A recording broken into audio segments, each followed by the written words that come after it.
Hey guys, ඔන්න මං අද ගෙනල්ලා තින්නේ 2026 ආපු අලුතෙන් රිලීස් වෙච්ච horror thriller film එකක්. මේකේ නම They Will Kill You. එහෙනම් අපි වැඩි කතා නැතුව යමු අපි වීඩියෝ එකට.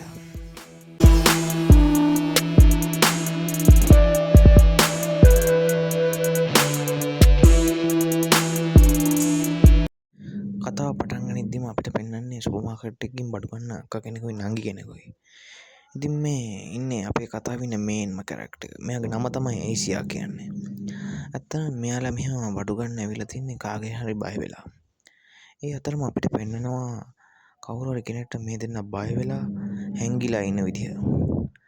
ඒත් එක්කම අපිට පෙන්නනවා කවුරු හරි පුද්ගලයෙක් මේ සුපර් මාකට් එකට ඇතුළු වුණා කියලා. ඒත් එක්කම මේ දෙන්න හොඳටම බය වෙලා ඉන්නවා.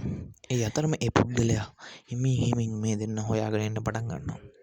ඇත්තටම ඒ වෙලාවේදී මේ දෙන්න ගොඩක් බය වෙලා තමයි ඉන්නේ. ඒත් එක්කම මේ දෙන්න බය වෙලා දුවනවා එළියට. ඒත් වැඩක් වෙන්නේ නැහැ. ඒ මිනිස්සයා කාර් එකක් කරන් මේ දෙන්නගේ පස්සෙන් පන්නන්න පටන් ගන්නවා. ඒ මොහොතේදී මේ දෙන්න බේරෙන්න ගොඩක් උත්සාහ කරනවා. ඊට පස්සේ මේ දෙන්න දුවගෙන යනවා ඈතට. නමුත් අර භයානක මිනිස්සයා ඒ දෙන්නගේ පිටිපස්සෙන් එනවා. ඊට පස්සේ මෙයා තුවක්කුවක් කරන් ඒ මිනිස්සයාට තුවක්කුව දික් කරනවා.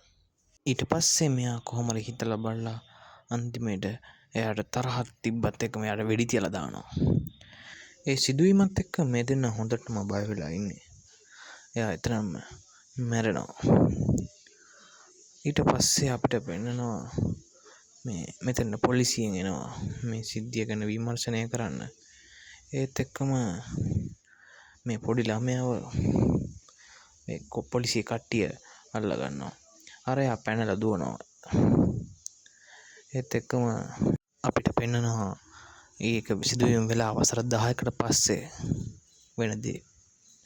ඒ වෙලාවේදී අපිට එක්තරා ගොඩනැගිල්ලකට යම්කිසි පුද්ගලයෙක් ඇතුළු වෙන ආකාරය අපිට පෙන්නනවා. ඒත් කෙනා තමයි අපිට මේ අවුරුදු 10කට කලින් පෙන්නපු අර වෙඩි තිබ්බු ඒෂියා කියන ගෑනු ළමයා. ඒ වෙලාවේදී මේ බෙල්ලෙක් ගහපු සද්දෙට එක්තරා ගෑනු කෙනෙක් මෙයා දොරෙන් එළියට එනවා. ඒ වෙලාවේදී එයා ඒෂියා එක්ක කතා කරලා මෙයාට එහෙ වැඩ කරන්න රස්සාවක් හොයලා දෙනවා වගේම එයාව ගෙදර ඇතුළට ගන්නවා.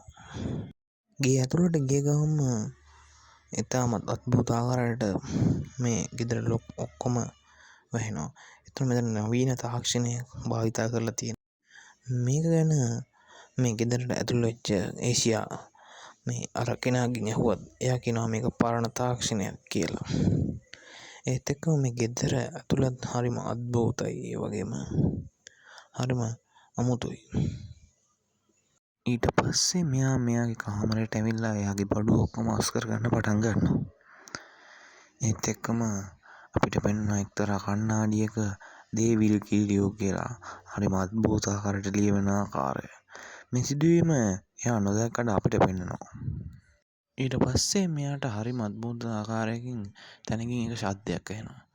ඒක දිහා මෙයා බලන් ඉද්දී මෙයා ගාව තියෙන හදිස්සියට ගන්න පුළුවන් වෙච්ච ලයිටරේ පත්තු කරලා එතන අල්ලලා බලනවා. ඒත් එක්කම ඒක ඇතුලෙන් කවුරු හරි ඇවිල්ලා වගේ මෙයාව බිමට වැටෙනවා. ඒ සිදුවීමත් එක්ක මෙයා හොඳටම බය වෙනවා. එයාට තේරෙනවා මේ ගෙදර මොකක්ම හරි අද්භූත දෙයක් තියෙනවා කියලා. ඒත් එක්ක මෙයා ටිකක් කාමරෙන් එළියට ගිහිල්ලා බලනවා මොනවද වෙන්නේ කියලා. ඊට පස්සේ මොකක් අමුත්තක් නොදැක්ක මෙයා ආපහු නිදන් ඉද්දී අපිට පෙන්වනවා එයාගේ ළඟ එයාගේ කකුල කවුරු හරි අමුතු රාක්ෂය වගේ කෙනෙක් ලෙව කන ආකාරය. අතන මේක එයාට නොතේරුණාට හරිම අද්භූත ආකාරයට එයා නිින්දෙන් අවදි වෙනවා. ඊට පස්සේ මෙයා පොඩ්ඩක් හැරලා බලනවා මොකද්ද මේ වුනේ කියලා. ඊට පස්සේ මෙයාගේ ගේ ඇතුලෙන් අමුතු සද්ද වගේ හෙලා මෙයා ඒක බලන්න යනවා. මෙයා බලන් යද්දී අපිට පෙන්නනවා කළු ඇඳගත්ත මිනිස්සු කට්ටියක් මෙයාගේ කාමරයට ඇතුල් වෙනවා. ඊට පස්සේ මෙයාව කවුරු හරි ඇදගෙන යනවා. අපිට පෙන්වන්නේ ඒ අර කළු ඇඳගත්ත මිනිස්සු කණ්ඩායම. ඊට පස්සේ මෙයාට ආපහු සිහිය ඇවිල්ලා මෙතන ලොකු ෆයිට් එකක් කරනවා. එයා හැම එක්කෙනාම එක ගානේ ඩවුන් දාන්න පටන් ගන්නවා. ඊට පස්සේ මෙතන ලොකු ෆයිට් එකක් ගිහිල්ලා අන්තිමට මෙතන මහා ලේ වැගිරීමක් සිද්ධ වෙනවා. ඊට පස්සේ මෙයා ඒ කාමරෙන් එළියට ඇවිල්ලා අර ලිලී කියන ගෑණියව හම්බෙනවා. එයත් එක්ක මෙයා කතා කරගෙන ඉද්දී එයා අහනවා ඔයා කවුද කියලා. ඊට පස්සේ මෙයා කියනවා එයාගේ කතාව. එයා අර වසර 10කට කලින් වෙච්ච සිදුවීම එයා අරයට කියන්න පටන් ගන්නවා. ඒත් එක්කම අපිට දැන් පෙන්වන්නේ මීට වසර 10කට කලින් වෙච්ච කතාව. ඇත්තටම මෙයා පොලිසියට බය දුවලා ආවනේ. දුවලා ඇවිල්ලා මෙයා කොහොම හරි අහුවෙලා තියෙනවා. ඒත් ඒක මෙයාව බන්ධනාගාරගත කරලා තියෙනවා. ඒ වෙලාවේදී තමයි මෙයා මේ සටන් එහෙම පුරුදු වෙලා තියෙන්නේ. ඔය කතාව ඇහිච්ච අර ගෑනු කෙනා තාමත් පුදුම වෙනවා. ඒ වගේම ඒ පවුලේ තියෙන රහසක් අපිට කියන්න පටන් ගන්නවා. ඇත්තටම අර කළු ඇඳගත්ත මිනිස්සුන් කොච්චර කැපුවත් මරුවත් ඒගොල්ලෝ අමරණීයයි. ඒත් එක්කම මේ කතා ඇහිච්ච ඒෂියාව මෙතනින් පැනලා දුවනවා එයාගේ ජීවිතේ බේරගන්න.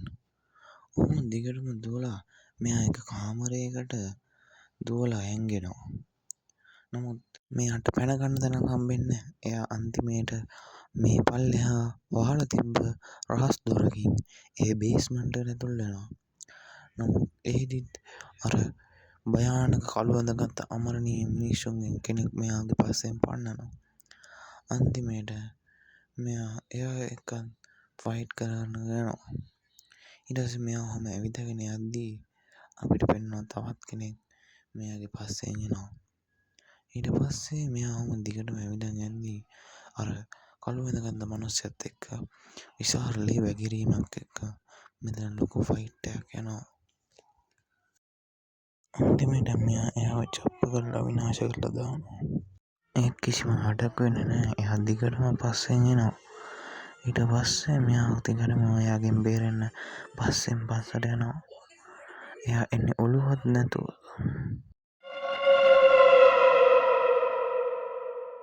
මේ විදිහට දිගටම පස්සෙන් ඇවිල්ලා අන්තිම මොහොතේදී මෙයා නතර වෙනවා.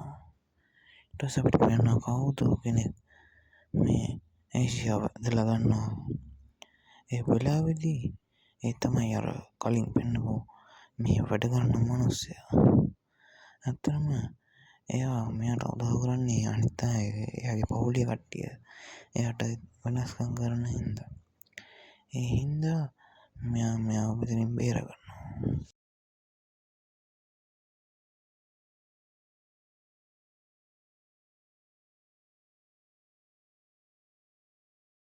ඒ වෙලාවේදී ඒ පුද්ගලයා මේ ගෙදර තියෙන අద్භූත දේ විස්තර කරන්න පටන් ගන්නවා. ඇත්තටම මේක අවුරුදු 123 නොනැසී පවතින්නේ මෙයාලා එක බිලි පූජා පවත්වන හින්දා. ඇත්තටම මෙයා බිලි යක්ෂයට බිලි දෙන හින්දා මෙයාගේ අමරණීය බව රැක ගන්නවා. ඒකෙත් එක්කම අපිට වෙනවා අර කුඩු වෙනවා පෙන්නපු ගෑනු කෙනාගේ ඇහැක් මේගොල්ලන්ගේ පස්සෙන් එනවා. ඒත් එක්කම වසර 10කට කලින් නැති වෙනවා පෙන්නපු මෙයාගේ නංගිව මෙයාට හම්බෙනවා. ඊට පස්සේ මේ දෙන්නා කතා කරලා මෙතනින් පැන ගන්නවා. ඒත් එක්කම එයාගේ කතාව අපිට පෙන්නනවා. එයා ඉස්සෙල්ලාම මෙතන ඇවිල්ලා තින්නේ රස්සාවක් නැතුව සල්ලි නැතුව. ඒත් එක්කම මෙයා මෙතන ඇවිල්ලා තින්නේ එක හේතුවකටද. ඒ තමයි මෙහෙම වැඩ කරන්න. ඒත් එක්කම අර කලින් වෙන වයසක ගෑනු කෙනා මෙයාට රස්සාවල් දෙනවා. මෙතන හොඳට වැඩ කරන කට්ටිය උසස් වෙනවා තමයි. කවුරු හරි ද්‍රෝහි වුණොත් එයාව අර යක්ෂයාට බිල්ලක් විතර දෙනවා. ඊට පස්සේ ඔතන ගතා බහක් ගිහිල්ලා අර ඒෂියා කෙනෙක් කෙනා මෙයාට හොඳ කණේ පාරක් දෙනවා. ඒත් එක්කම මේ දෙන්න ආපහු රණ්ඩු වෙලා මෙයා පැන ගන්නවා මෙතනින්. ඒත් එක්කම අර උදව් වෙන වයසක මිනිස්සයා කියනවා අර කට්ටිය දැන් මේ හින්දා අපි දැම්ම මෙතනින් යන්නේ හොඳයි කියලා. ඊට පස්සේ මේ දෙන්න පැනලා යන්න තීරණය කරනවා. නමුත් මේ ඒෂියාගේ නංගි මෙතනින් හින්දා ඔල්ලෝ යන්න පොඩ්ඩක් වෙලා ගන්නවා. නමුත් අර වයසක මිනිස්සයා කියනවා ඉක්මනට මෙතනින් පැන ගත්ත නැත්නම් ඒගොල්ලන්ටත් මැරෙන්න වෙනවා කියලා. ඒ නිසා මේ දෙන්න මෙතනින් පැනලා යනවා.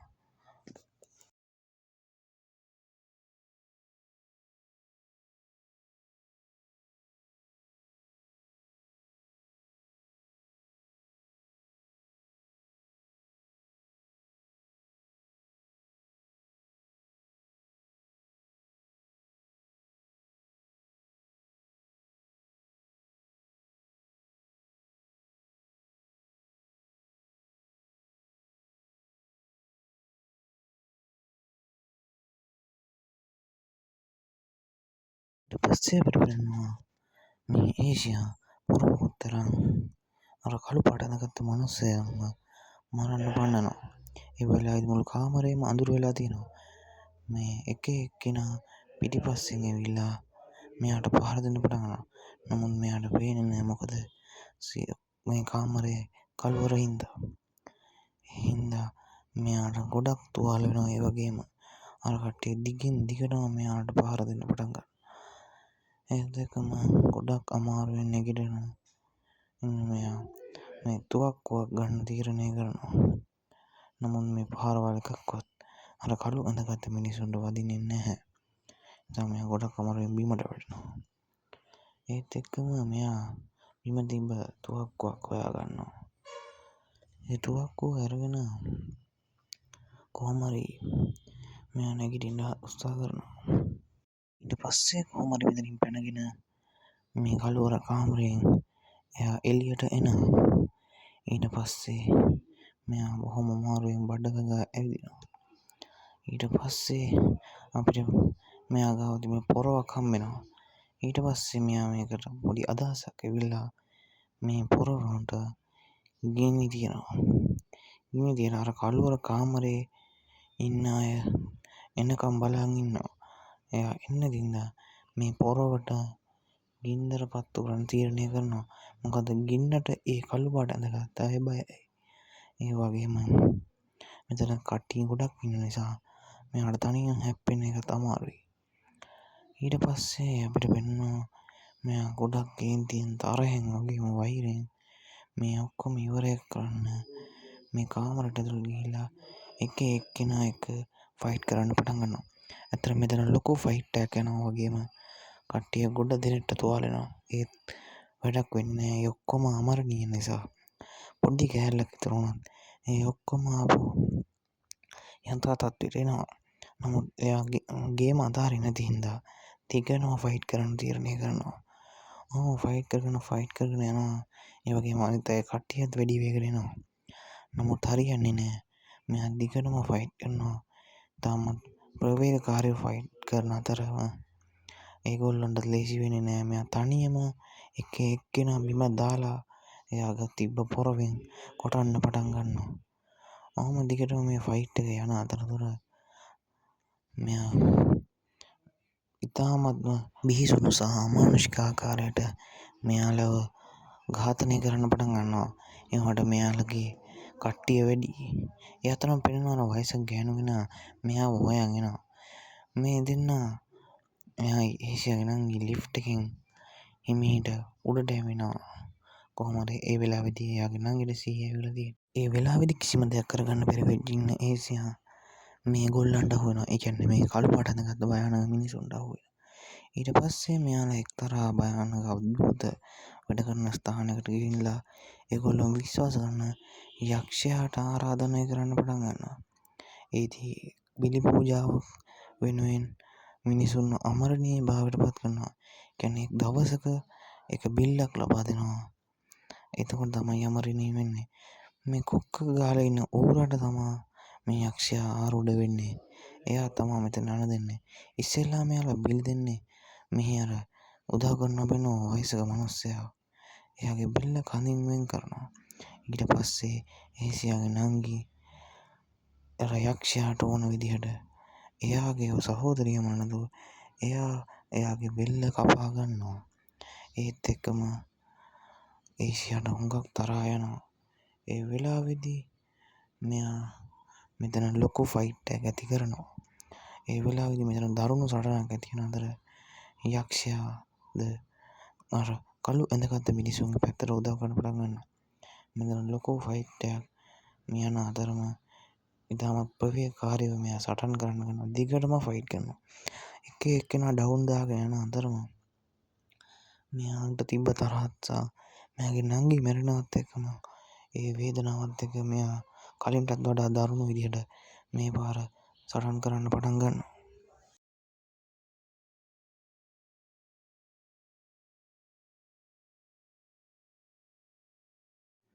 ඒත් එක්කම මෙයා අර කළු ඇඳගත්ත මිනිසුන්ගෙන් කෙනෙක් තාමත් අමානුෂික ආකාරයට මරන්න උත්සාහ කරත් ඒක හරියන්නේ නැහැ. මොකද එයාලා අමරණීය නිසා. ඒ හින්දා මෙයා දඟලක් භාවිත කරලා මෙයාව මෙතන හිර කරනවා. ඒ අතරම වයසක ගෑනු කෙනා මේ ඔක්කොම බලාගෙන ඉන්නවා. ඒත් එක්කම මෙයා දිගටම ෆයිට් කරන්න පටන් ගන්නවා. යක්ෂයා මේකට කැමති වෙන්නේ නැහැ. යක්ෂයාට තව බිල්ලක් අවශ්‍ය වෙනවා.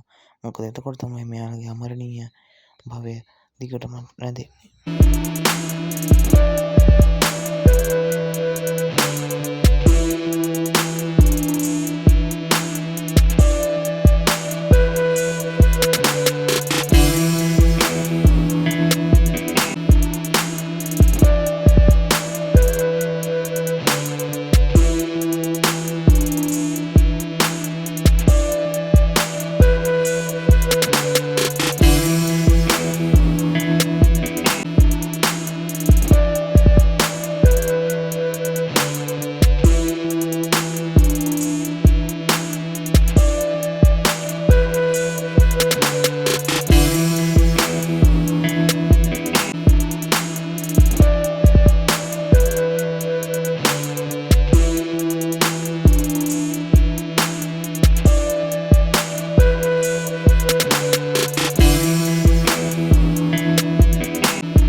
ඊට පස්සේ මේ ෆයිට් එක තවදුරටත් දිගින් දිගටම වෙන්න පටන් ගන්නවා.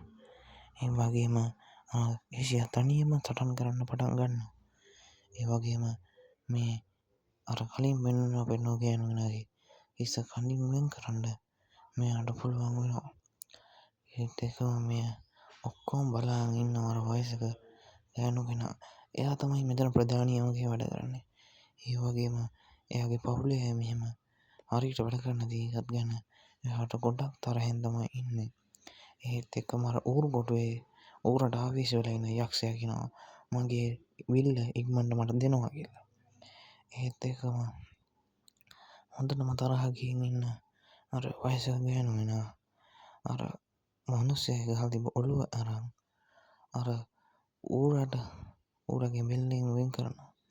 ඒ වගේම ඒ ඌරගේ තිබ්බ ඔළුව අර වයසක ගෑනු කෙනාට හයි කරගන්නවා. ඒත් එක්කම මෙතන දරුණු ෆයිට් එකක් යනවා. වගේම අර වයසක ගෑනු කෙනාගේ බලය අර යක්ෂයා නිසා බලය වැඩි වෙනවා. ඒත් එක්කම මෙතන දරුණු ෆයිට් එකක් වෙලා කොහොම හරි ඒෂියාට පුළුවන් වෙනවා අර වයසක ගෑනු කෙනාවත් මරලා මේ ඔක්කොම විනාශ කරලා දාන්න. ඒත් තාම ඉවර නැති නිසා අර ඌරාගේ නම් කොටලා තියෙන නිසා මේගොල්ලෝ ආයෙ පණ එන්න පුළුවන් නිසා මෙයා ඒ ඌරාව විනාශ කරලා දානවා. ඇත්තටම ඒ ඌරා විනාශ වෙනත් එක්කම අර අමරණීය මිනිස්සුන්ගේ නම් ටිකත් විනාශ වෙනවා. එකම මේ ඔක්කොම ටික ආපහු මැරලා යනවා. ඊට පස්සේ අර විනාශ කරන්න කලින් අර නම ලියනවා පෙන්නපු එයාගේ නංගි නම අරගෙන ඒක විනාශ වුනේ නැති ඉඳලා එයාට ආපහු පණ යනවා. ඊට පස්සේ මේ ෆිල්ම් එකත් මෙතනින් එන්ඩ් වෙනවා. එක්කම ආපහු එතන අලුතෙන් ජීවිතේ පටන් ගන්න තීරණය කරනවා. එහෙනම් අද වීඩියෝ එකෙන් ගිහින් එන්න ගුඩ් බයි හැමෝටම.